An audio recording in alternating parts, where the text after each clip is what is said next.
Hey everybody, welcome to another edition of Inside Guns with your host, me, the Yankee Marshal. Today I would like to attempt to answer the age-old question of why are cops far too stupid to have guns? Now it does seem like that is the case. You know, if you look at the problems we're having with the P320, if you look back at the similar problems with the Glocks, and if you look at pretty much any gun that is a striker-fired gun that has been adopted by a police agency, they have similar issues. They have NDs. And it almost always, in fact, it always turns out to be the police officer's fault. Even in the one case where the guy didn't touch the trigger, and it was an MRI machine, and he flew across the room and stuck to a machine and went off, that's still the officer's fault for taking a gun into an MRI room. So it's always been the cop's fault in the end, which pretty much means, obviously, cops are too stupid to have guns. They should go back to whistles and nightsticks. I'm sure a lot of people would love to see that. Now, I don't think that's feasible, or that's even going to happen, or anything like that, because I don't think it should happen. But it seems like it would be the only way to make these cops safe from themselves, because, like I said, they are obviously too stupid to use a gun. But is that true? Are cops too stupid to use guns? Well, yes and no. Some cops, of course, are. There's always some people that are too stupid to handle a gun safely. Some people you just wouldn't trust. But most cops are just people. Now, they do happen to be people who were bullied a lot in high school usually and have some authority issues, but they're still people. And even with their little bit of insecurities and stuff like that, they can still behave in a rational, competent manner. One of the main tenets of my show is that I like to counter this narrative that some people in the gun community put forward that you have to be a highly trained expert to safely handle a gun, because that's just not true. One of the points of my show here is that if I can do it, anybody can do it. I'm not so smart, and yet I can handle it. So if I can handle it, so can you. And it's the same thing with police officers. They don't got to be all that smart. They just got to be ordinary, everyday people, and they can handle a gun just fine. Now, why are they having these issues? If it's not because they're too stupid, why are they having all these NDs? Well, one reason is, like I said, because they've mostly gone to striker-fired model guns. Striker-fired guns have a higher likelihood of having a problem. That's just the reality of them. They're meant to go fast, to be available immediately, to fire quickly. They are not meant to be the safest gun on the market, which is why I think striker-fired guns are actually a poor choice for law enforcement, but that's a different topic. So cops are using these guns, these striker-fired guns. And unlike you and me, they carry them all day at work. Now, some of us do also, you might say, and we don't have problems. Like you might carry your gun at work all day. I might carry my gun all day, every day, and we don't have the problems they have. So what's the difference? Well, to be fair, if you look at what police officers do in a day while they have their gun on them, and sometimes even in their hand, they're dealing with low-life people. They're dealing with dangerous people. Or they're just doing things like pulling people over and giving them tickets, but they're being active all day with their gun on them, often touching their gun, undoing the safety strap, maybe pulling it out slightly because they think there's about to be a problem. So they're touching their guns way more during the day than we are. They have reason to touch them more than we do. And every time you touch your gun, that's when the most danger exists. When your hand is interacting with that tool, that's when that tool is most likely to have a problem because you are the problem.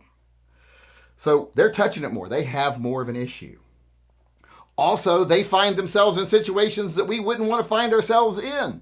Like having to tussle someone, like you're trying to, with someone, you're trying to handcuff them and they give you a fight. You might find yourself rolling around on the ground with someone with your sidearm on. And maybe you've removed that strap. So all it takes is a little mistake like that, and that gun can bounce around, that holster can go off. We saw that in a video recently where a cop didn't have his gun holstered properly. And he went into like a little bit of a scuffle with some guy lifting his legs. And he actually smashed up against another cop and their duty belts got intertwined and it made his gun go off. So they're facing situations like that far more often. So it only makes sense that they would have more NDs. Because a little mistake that you and I might get away with, like if you look down and go, oh, my gun's not properly holstered, and you holster it, that cop might not have had time to notice that before he ended up on the ground rolling around with somebody. That doesn't usually happen to us. So because of the types of guns they carry, and because of the circumstances that they face every day, they are more susceptible to NDs and problems with guns. It's just the way it is. It's just a mathematics figure here. It's just a numbers game. So it's just a statistic. It's going to happen. Now, often another thing that contributes to this is that, they are doing these things while under high stress. They think that they might get shot at any moment. For some reason, cops I've seen are very high strung these days, it seems like. Used to be those people got weeded out by the process. And having gone through the process back in the 80s and then again in the 2010s of police hiring, I didn't get hired again in 2010 because I told them what I thought of their system. But having gone through them at different times like that, decades apart, I've really noticed the difference. It used to be they weeded out certain types of people. Now those are the people they seek. They just want mindless soldiers. That used to be the last thing they wanted. So you do have a different type of person. They're a little high strung. They're in a high stress job and they're doing things all day long with their guns that we don't do. So like I said, of course, it's going to happen. But then again, you also do have the bad apples, because that's one thing about police officers. They do start to think that they are these highly trained experts, even though most of them have had less training than we have. And most of them have had far less practice than we have. And practice to me is the most important element of gun ownership. Because training implies someone else is teaching you. Practice implies that you know the basics and you're trying to perfect them.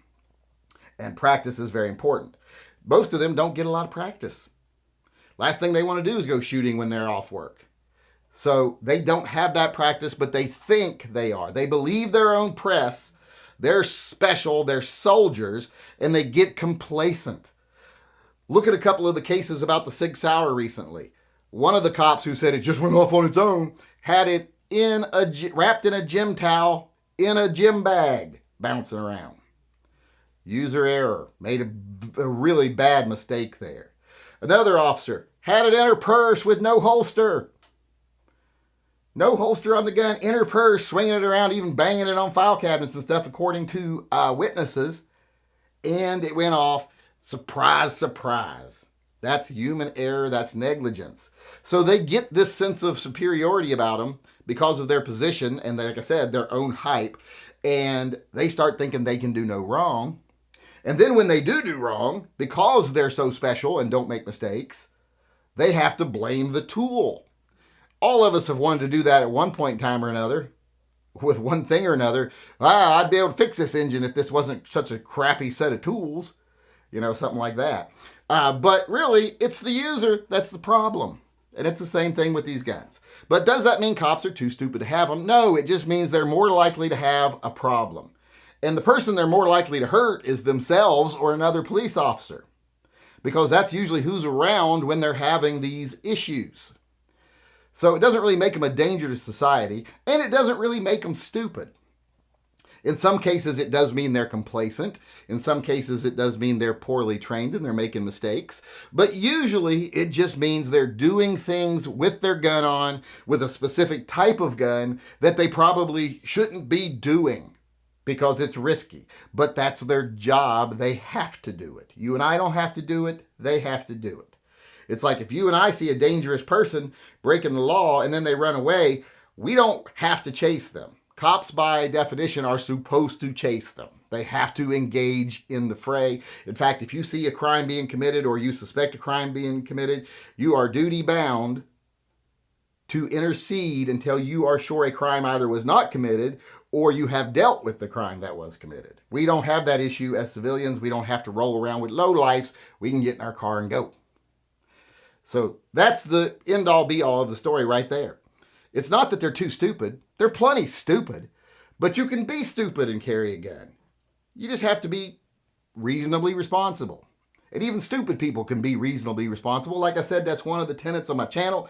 Guns are easy to use. With cops, it's just a perfect storm of the type of gun, the type of things they have to do, their mindset, things like that. They all add up to where they're going to have more NDs. And unfortunately, when they do have them, they feel like they have to blame someone else or something else because they don't make mistakes.